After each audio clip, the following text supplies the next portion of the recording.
Jeg kan I genkende? Ja, det kan vi da sagtens. Jamen, i dag er vi her foran Frihedsmuseet i København, hvor vi skal præsentere den her nye vogn. En stue fra 40'erne, som vi kalder Rejsen mod Frihed. Og herinde skal man have historien om besættelsen for omkring 80 år siden. Det har været en lang proces, hvor 5 erhvervsskoler i hele landet har givet os nogle fantastiske elever, der har arbejdet med det.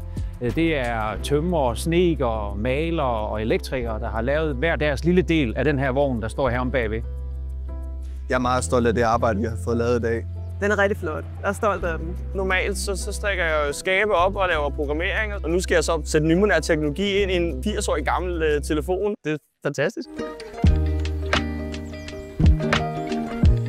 Mange af de modstandsfolk, som var med i modstandsbevægelsen, var enten håndværkere under uddannelse eller udlærte. Det laver vi så et klip til i dag, hvor vi også har mange håndværkere på vej, og som også skal kunne gøre sig nogle refleksioner over det med at gøre modstand, når vi er presset. Og så handler det samtidig om at få sat fokus på det gode håndværk og den bæredygtige omstilling.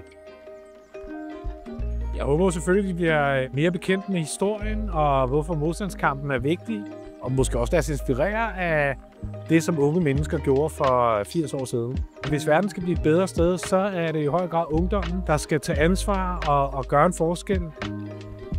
Jeg tror, at sådan en vogn er vigtig for at tænke tilbage på, at der har faktisk været nogen, der har kæmpet for landet. Så de har kæmpet for vores frihed. Det er derfor, det er mindst lige så vigtigt, at vi alle sammen værner om den frihed. Det er jo interessant at snakke om, hvad man egentlig kan bidrage med, hver især, hvis der skulle ske sådan noget igen. Det er vildt at tænke på, at jeg kunne have været i krig dengang nu, ikke? Og nu kan jeg bare stå her og snakke foran kamera. De skal blandt andet møde en 99-årig modstandsmand, og jeg tror, det bliver et helt fantastisk øjeblik, når de skal give hånd sammen med ham. Jeg må jo tilstå, at da jeg gik med i det her, der synes jeg, det var skide spændende. Jeg drømte ikke om, at det var farligt. Men det fandt vi jo ud af, at det var jo. Men jeg ville stadig være med.